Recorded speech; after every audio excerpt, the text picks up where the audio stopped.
Bansal hero की ओर से bikes और स्कूटी की खरीदारी पर कई आकर्षक छूट। श्रावण मास का आज पहला दिन है और पहले ही दिन जिस तरह से लोग उम्मीद कर रहे थे उस तरह भीड़ जो है वो बाबा दरबार में यहाँ पर उमड़नी शुरू हो गई है। सावन का क्या विशेष महत्व होता है, इसके लिए सीधे बात हम यहाँ के पुरोहित हैं उनसे करेंगे, लेकिन उससे पहले आप ये जानिए कि तपती धूप है। इस बार का सावन के पहले ही दिन है जो कह सकते हैं तपती धूप है, और इस कारण जो एक्सपेक्टेशन जो किया गया था कि श्रद्धालु यहाँ पहुँचेंगे उस अनुरूप नहीं पहुँच पाए हैं। सीधे बात हम यहाँ के पुरोहित से करते हैं। बाबा, सबसे पहले तो ये बताएं, अप्रत्याशित धूप पहला दिन, क्या कहिएगा?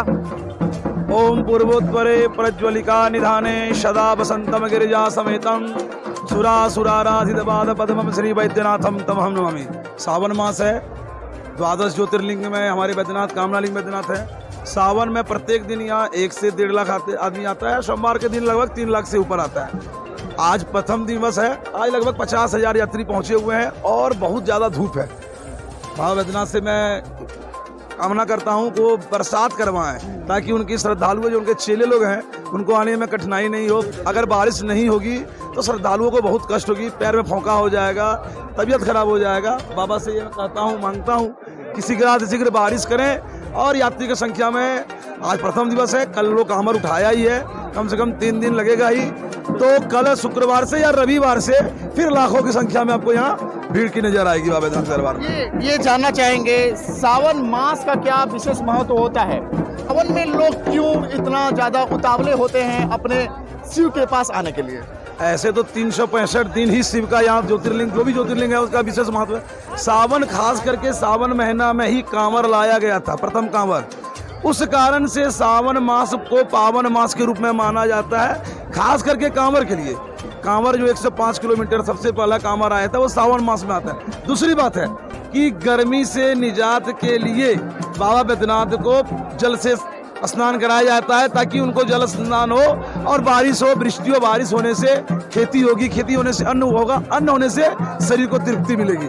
इसलिए सावन विशेष महत्व रखा जाता है। और सावन मास में जो भी व्यक्ति रुद्राभिषेक कराता है, महामृत्युंजय का जप कराता है, बाबा को नहीं कुछ तो जल और बेलपत्र चढ़ाता है, सारी मनोकामना उसकी पूर्ण होती है। बिल्कुल, वैसे तो हर दिन ही शिव के लिए खास होता है, लेकिन सावन का जो विशेष महत्व है, जिस तरह से पुरोहित ने बताया भी है कि सावन जो है अमूमन पूरा महीना जो है वो शिव के लिए खास होता है, शिव का प्रिय होता है।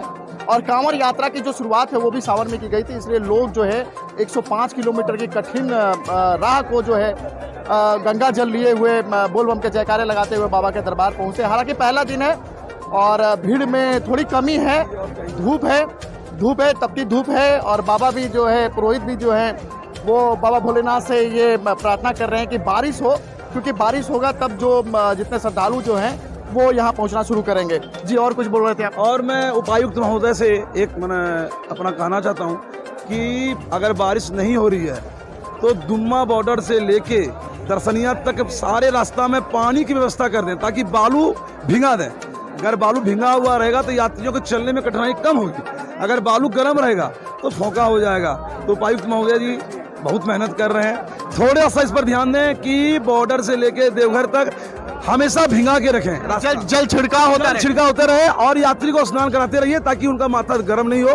उनको इंद्र वर्षा के जरिए आपको बता दें कि प्रत्येक साल जो है ये गर्मी से निजात पाने के लिए जो बालू बिछा रहता है पूरे राह में, तो स्वाभाविक सी बात है कि कांवरियों का पैर में जो है वो जलन होता है, बालू जो और ज़्यादा गर्म होता है तपती धूप से।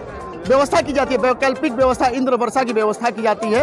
और पुरोहित ने यह मांग की है देवघर के उपायुक्त से कि इस बार भी वो व्यवस्था जो है पुनः लागू किया जाए, ताकि जितने भी श्रद्धालु यहाँ पहुँचे उनको इस गर्मी से थोड़ी निजात मिल सके। हालांकि पहला दिन है, धीरे धीरे यहाँ भीड़ बढ़ेगी।